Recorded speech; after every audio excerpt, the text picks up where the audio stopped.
Hello, my name is Dante Renee, and welcome to the 10 Room Bizarro page, where I talk about films that I believe need to be talked about more. Tonight's film is 1976's White Skin on Black Thighs, I believe is the actual translation, but it is Weiss Hot auf Schwarzen Schenkeln. White Skin on Black Thighs, I believe. And this is part of the Jess Franco Golden Goya collection, whoops, as well here. And this is a German region-free Blu-ray. Beautiful transfers on these things, and they really are releases done under the production of Erwin C. Dietrich.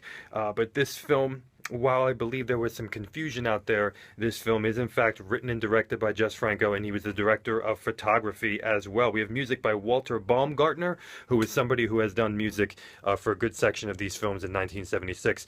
I'm going to say right off the bat here that this film really shocked me, really surprised me, really took me for a loop here, and really was something very, very exciting and very interesting, and some things I've never seen to this platitude before for a Franco film. I will say that the only version I've watched so far is the regular uncut version, which I believe is a softer version on this, which is 75 minutes long. On this Blu-ray, we also have the hardcore version, and you can sense that there's a hardcore version because of some of the cuts in here, which is also presented in HD as well, and there will so yeah, there you go. There'll possibly be a review for that as well in the future. When we go into this film, we basically have almost a redoing of Franco's previous film, Sinner, Secret Diary of a Nymphomaniac, which also had Kali Hansa, who's also in this film, and he's really redoing that in a completely different way. And that's the only way you should redo something, I always thought. He's really doing it in a completely different way, completely fresh, completely exciting, many more twists and turns, even wilder and more bizarre, and obviously more sexual, and really, really wild stuff going on in this film. So it's a play off of Sinner, Diary of a Nymphomaniac, in a way where we have basically you're backtracking and trying to figure out why what happened at the beginning of the film happened by reading somebody's diary. But in this particular film, you read somebody's diary and then you go into each one of some of the characters that are mentioned in the diary, not just the person who's writing the diary. And then everything collides into the present moment, and there's a quite hilariously politically incorrect ending to this film. That for some reason can almost remind me of Eyes Wide Shut's ending in some way. Let's get into this. Let's get into the music of this film. The music of this film, wow, I just love the music of this film. I love the music of the films of this year. And you do have some repeat pieces in a lot of the films, or a group of films from 1976 and 77. But I heard some pieces that were in Girls in the Night Traffic, and I think possibly also Mondo Erotico. And the music is just awesome. You have this really jazzy, erotic, groovy 70s type music with really good melodies, though. It's not just, blah, blah, background music. It has great melodies. It makes you feel kind of weird. It's a little bit of mystery. Then we have some really, really creepy music that has some strings in it, and a lot of atmosphere and reverb. And then we have just some pure jazz moments that you would hear in a lot of Franco films. A little bit more upbeat, not as dark. So the film really plays off of a lot of different musical elements, darkness, and then some light as well. And we definitely have an erotic vibe to the music, and a mysterious vibe to the music, with just great pieces that you don't mind hearing again, especially when you have sets and actors that have been used previously in other films of this time period, like Girls in the Night Traffic and also Mondo Erotico. And even there comes that white carpet back again to be in this film. It's even on the cover as well, which I can't really show that much. When we get into the actors of this film, we do have Kali Hansa. I believe this was her last film. We have Pilar Cole again, who was in Girls in the Night Traffic, and even Mondo Erotico. And we have Erik Falk. Man, Erik Falk is in this film like a beast. He's in here like crazy in this movie. And who's not credited on here, we also have Esther Moser in one of the weirdest scenes of this whole freaking film. Everybody does an amazing job. If you're an Erik Falk fan out there, though, this is the film for you right here. White skin and black thighs. And we also have some African-American women in this film too, which is not a common thing for Franco films, but in this particular film, there's a dominant presence and a core presence of the two characters. And it really brings a lot of diversity, and you're seeing more of that in this time period with Franco. When we get into the sets, I really do say sets. Because everything is sets, very visibly sets with black curtained, environments, very similar to Girls in the Night Traffic and also Mondo Erotico and other films from this time period. He was using sets, and it brings a really amazing vibe and a really cool feel. And we never go outside except for one piece of footage outside with some jazz music that reminds me of some shots from the film Downtown. It might have been reused.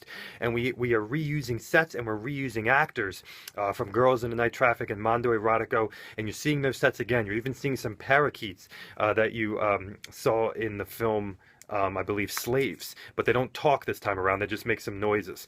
Very bizarre things. We're also seeing the white rug back again, and the same beds and the same dressers, the same couches, arranged a little bit differently. Some of the black mass environment from Mondo Erotico. Was he filming all these films at the same time? Some really awesome stuff. But like I said before, these are sets, and I love them because it gives such a cool feel, such a cool vibe, and it's something very unique. Franco doesn't typically use sets. He's always using this amazing architecture from real places, but in this film and in the films in this time period, I love it. It works. It makes it hollow, bizarre. There's even this weird cellar, this basement. There's a weird painting with an eye that has kind of a goofy sound when it erupts, and there's amazing use of floor fog in this film in a similar way from the girl from Rio, I believe it's called, from the late 60s. And it just has that rolling fog on the floor. Great lighting in here. This cascading, moving light in the nightclub that also looks like it was reused in those other films from this time period, the Safari nightclub and Girls in the Night Traffic. And it's just a really, really wild with lighting and this disco that doesn't have many people in there at all, but look closely at the characters, you'll see them from other films. But the lights, simple white lights just moving over the crowd, moving over the people. Pretty adventurous with the camera in here. We do have some great shots. We also have some gynecological shots, of course. But the non-hardcore version is it's not that explicit. I mean, you're seeing everything, but there's no invasiveness or things like that, and it's not that explicit. For a soft version, it's not as explicit as a soft version for Girls in the Night Traffic. There's nothing really invasive. It's all kind of implied, it seems. I'm sure the hardcore version will show a little bit more, obviously. In this particular film, really some very beautiful shots in here, and some very, very eerie, dark shots in here as well. And this film, this film really has some of the most insane, bizarre sequences I've seen in a Franco film. And there's a dream sequence in here that is one of the most bizarre, maybe if not the most bizarre Jess Franco dream sequence I've ever seen. This is a very heavy storyline in this film as well. Yes, you're getting the erotic nature, you're getting the sexual things, but there's a very, very in-depth storyline that even involves romance and a very insane triangle of love. And it involves really going deeper and deeper and deeper and deeper into different angles and different avenues, and you have to kind of keep track of where you are in the diary or in the story. So it's much more complex in story-wise than Sinner Diary of a Nymphomaniac. And we also have some of the most bizarre things going on in this film with the psychiatrist and a little green man. And oh my gosh, and there's some really adventurous editing and cuts in this film as well for a Franco film. Some of them seemed quick to me and really cool.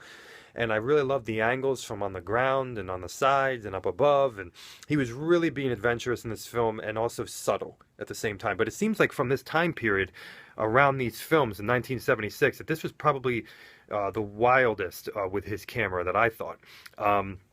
This is just really, really I just thought a really wild, bizarre, dark, twisted, hilarious, and also just interesting movie.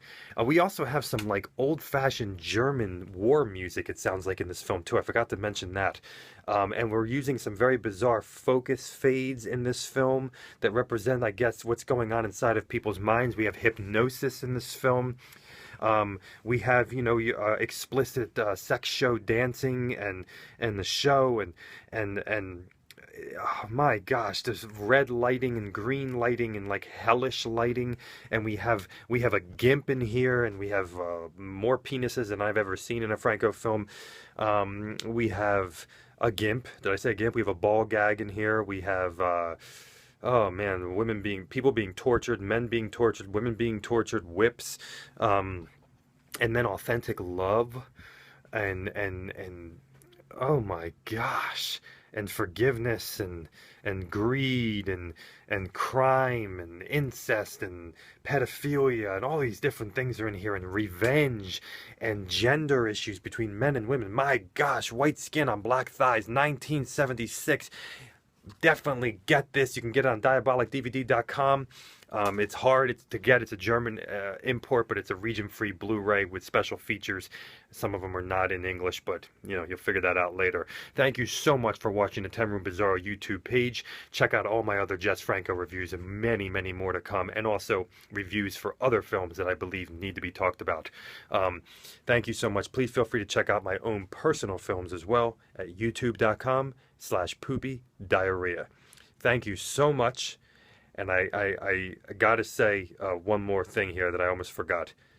You're going to see Franco's wildness in this film. Boobs being squished through a cellar door. Franco is an anarchist, wild, fly-by-night, insane, chaotic magician.